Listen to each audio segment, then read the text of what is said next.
რამდენად უსაფრთხოა რძე, რომელიც დღეს სუპერმარკეტების სახლებზე გვხვდება.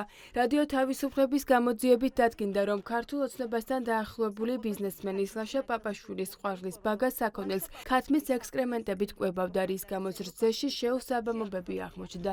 ანტიბიოტიკები პირველად რძეში 2018 წელს კომპანია სანტემ აღმოაჩინა.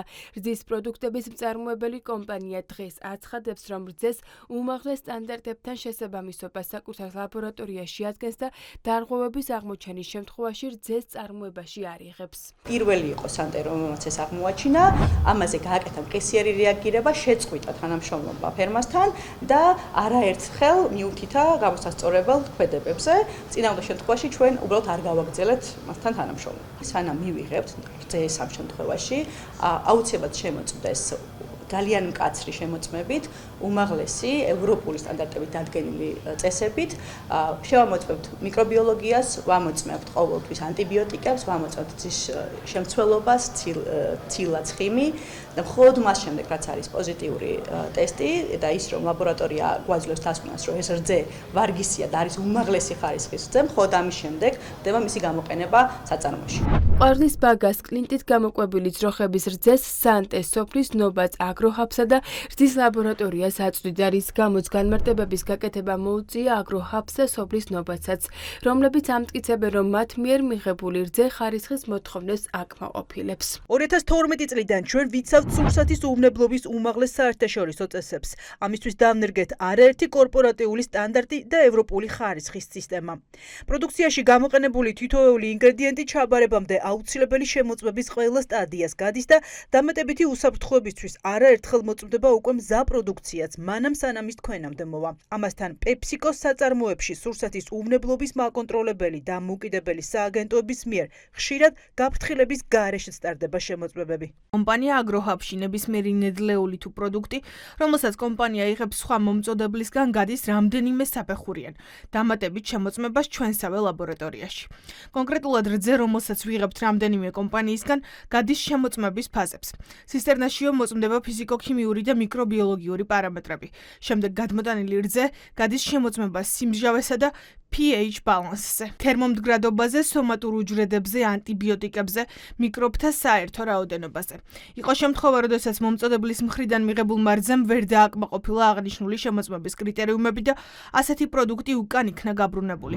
ლაშა პაპაშვილი პირველებს გვპასუხობს, რომ ძროხებს ქათმის კლინტით მხოლოდ 2018-19 წლებში კვებავდა და დღეს საქონლის კვების მსოფლიოს წამყვანი ქვეყნების მეთოდს იყენებს. ევროკავშირის ქვეყნებში ექსკრემენტებით საქონლის კვება 2002 წელს, საქართველოში კი 2023 წელს აიკრძალა. პაპაშვილი ირწმუნება, რომ დღეს კანონს არ არღვევს ვეტერინარები პროდუქტის კლინტით კვების შემთხვევაში ანტიბიოტიკებით დაბინძურების რისკებს გამოყოფენ. ანტიბიოტიკებით გაჟღენთილი პირუტყვი ზიანდება თვითონაც. ანტიბიოტიკების შემდეგ გადადის რძეში. ანტიბიოტიკებით გაჟღენთილი რძის პროდუქტი კი შემდეგ უკვე ადამიანის რეზისტენტობას აქვეითებს. გახდა მიზეზი ამის აკრძალვის. პირველ რიგში ეს იყო ევროპაში ღრუბლოვანი ენცეფალოპათია, რომელიც ინგლისში დაფიქსირდა და საკმაოდ მძიმე შედეგები მოყვა. ხოლო შემდეგ ეს იყო ყველაზე უფრო რთული ანტიბიოტიკებით დაბინძურება პროდუქტების. მესამე, ეს გახლავთ იმ ქვეშსაფენში მიმდინარის პათოლოგიური ორგანიზმების გამრავლება, რომლებიც ამ მსხვილ რქოსან პირუტყვს ამ შემთხვევაში გამოუსწორებელ ზიანს აყენებს. ანტიბიოტიკები რაც არ უნდა ჩვენ გავწმინდოთ, რაც არ უნდა წამოვადუღოთ, რაც არ უნდა ქნათ, ის აუცილებლად აღმოჩნდება საბოლოო პროდუქტში. შესაბამისად, სწორედ ეს გახლავთ ჩვენ სინამდვილეში ყველაზე დიდი პრობლემა.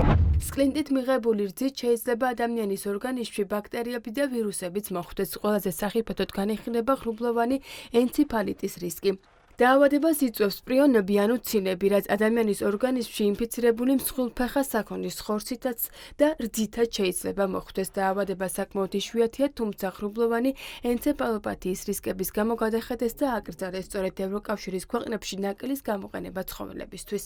მეფრინველობაში ძირითადად იყენებენ ტეტრაციკლინს და ტეტრაციკლინის ჯგუფის ანტიბიოტიკებს და ეს ანტიბიოტიკი შეიძლება ცხოველის რძიდან გადავიდეს ადამიანის ორგანიზმში. ყველაზე დიდი რისკი ეს არის ორსულები. თუ ორსულები იღებენ ტეტრაციკლინის შემცველ ცხოველურ მასალას, ისე როგორც არის რძე, შეიძლება ძალიან დიდი გავლენა მოახდინოს ნაყოფზე, განსაკუთრებით მეორე და მესამე ტრიმესტრში. ყველაზე ხშირი რაც შეიძლება იყოს, ეს არის კბილები და რძლოვანი ქსოვილი. ანუ არ განვითარდეს რა, არც კბილები და რძლოვანი ქსოვილი. იმიტომ რომ ნედლი რძით შეიძლება არა მარტო ინფექციების გადაცემა, ეს შეიძლება იყოს მაგალითად ბაქტერიები, როგორც არის სალმონელა, ეს შეიძლება იყოს ვირუსი.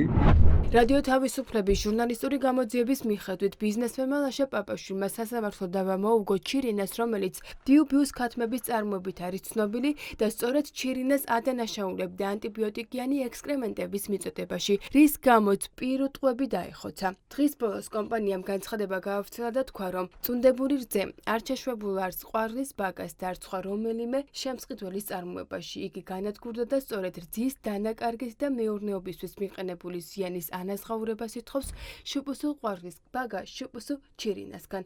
რადიო თავისუფლებას აქვს სურსათის ეროვნული სააგენტოს ოფიციალური წერილი, საიდანაც ვიგებთ, რომ ნაკელში აღმოჩენილი ტეტრაციკლინი არ არის აკრძალული ვეტერინარული პრეპარატების სიაში.